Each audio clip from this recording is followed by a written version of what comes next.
What are the Nephilim? The forbidden offspring of angels and women. There is a verse in Genesis that has haunted scholars, theologians, and mystics for thousands of years. 4 lines buried in the 6th chapter, just before the story of Noah and the flood. The sons of God saw the daughters of men, that they were fair, and they took them wives of all which they chose. There were giants in the earth in those days, and also after that, when the sons of God came in unto the daughters of men, and they bare children to them, the same became mighty men which were of old, men of renown. That is all Genesis says. No explanation, no context, no theology, just a statement dropped into the text like a stone into deep water, and then the narrative moves on to the flood, as if the author expected you to already know what this meant. The children born from that union were the Nephilim, and for 3,000 years, no one has been able to agree on what they were. The word itself, the Hebrew word Nephilim, appears only twice in the entire Old Testament, once in Genesis chapter 6 and once in Numbers chapter 13, when the Israelite spies return from Canaan and report seeing giants so large that they felt like grasshoppers beside them. The word's meaning is disputed. Some scholars derive it from the Hebrew root nephal, meaning to fall. The Nephilim would then be the fallen ones, either because they fell from heaven or because they caused others to fall. Other scholars connect it to a different root meaning giant or mighty one. The Septuagint, the ancient Greek translation of the Hebrew Bible, translates Nephilim as gigantes, which in Greek does not simply mean large. It means earth-born, being sprung from the union of heaven and earth. Every translation is an interpretation, and every interpretation opens a different door. The Angelic Interpretation. The oldest and most widespread reading of Genesis 6 is that the sons of God were angels, not metaphorical angels, not symbolic representations of divine favor.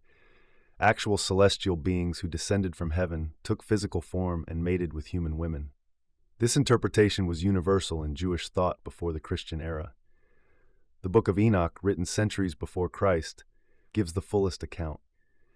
200 angels, called the Watchers, descended onto Mount Hermon. Their leader was Semyaza. They swore an oath together, knowing that what they were about to do was forbidden. They took wives. They taught humanity secrets that were never meant to be revealed. Azazel taught the forging of weapons and the art of cosmetics. Others taught sorcery, astrology, the reading of signs in the clouds. And from these unions, children were born. The Nephilim. According to Enoch, they were giants, enormous, insatiable, consuming everything the earth produced until there was nothing left. When the crops were gone, the Nephilim turned on the animals. When the animals were gone, they turned on humanity itself. And finally, they turned on each other. The earth became a place of blood and screaming, and the cries of the dying rose up to heaven. This is why God sent the flood. Not simply because humanity had become wicked, but because the boundary between heaven and earth had been breached. The Nephilim were an abomination, a corruption of the created order, and the only remedy was to wash the earth clean and begin again. The human interpretation. Not everyone accepted this reading. By the 4th century, as Christianity moved away from its Jewish roots, the idea of angels mating with women became deeply uncomfortable. Augustine of Hippo proposed an alternative. The sons of God were not angels at all, but the righteous descendants of Seth, Adam's 3rd son.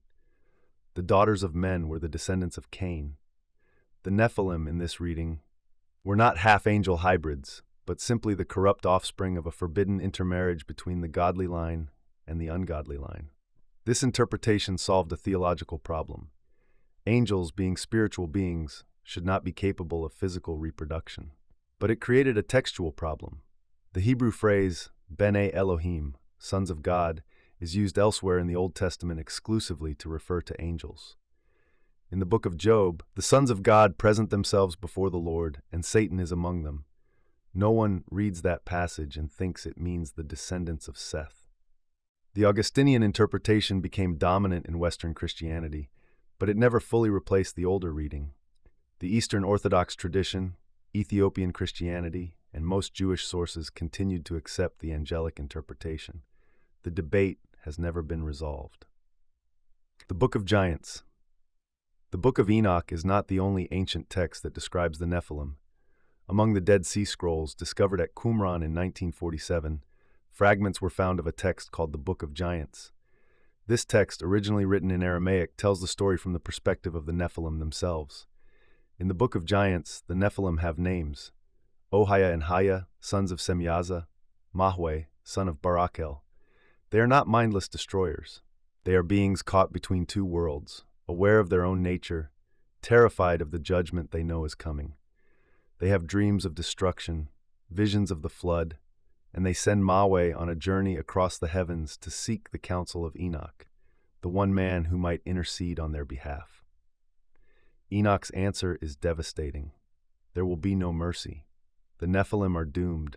The flood will come, and everything they are will be erased from the earth. What makes the Book of Giants remarkable is its sympathy. These are not monsters. They are children who did not choose to be born, trapped in bodies that do not belong in this world, facing annihilation for a sin that was not theirs. The giants after the flood. But the Nephilim did not entirely disappear, or so the Bible suggests. In Numbers 13, the spies sent by Moses into Canaan report back. We saw the Nephilim there, the descendants of Anak. We seemed like grasshoppers in our own eyes, and we looked the same to them. If the flood destroyed all the Nephilim, how could they appear again in Canaan, centuries later? This question has generated centuries of speculation. Some traditions hold that the flood did not kill all of them, that some survived by other means. Others suggest that the angels descended a second time, producing a new generation of giants. The phrase in Genesis, and also after that, is sometimes read as evidence that the interbreeding continued beyond the antediluvian period.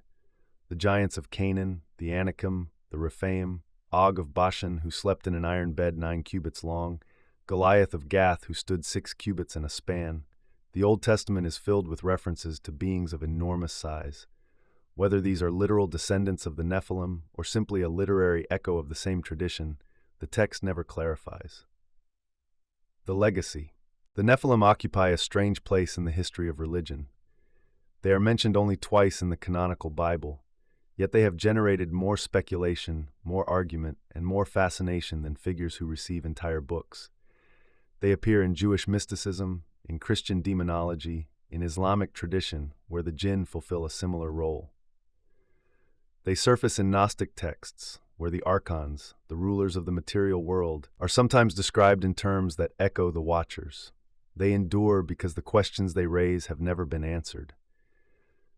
What happens when the boundary between the divine and the human is crossed? What are the consequences of forbidden knowledge? And what becomes of those who are born from a union that should never have occurred? The Nephilim were erased from the earth. Their bones, if they ever existed, have never been found. Their names survive only in fragments of ancient texts preserved by accident and discovered by chance. But the story persists. 3,000 years, and we are still asking, what were they?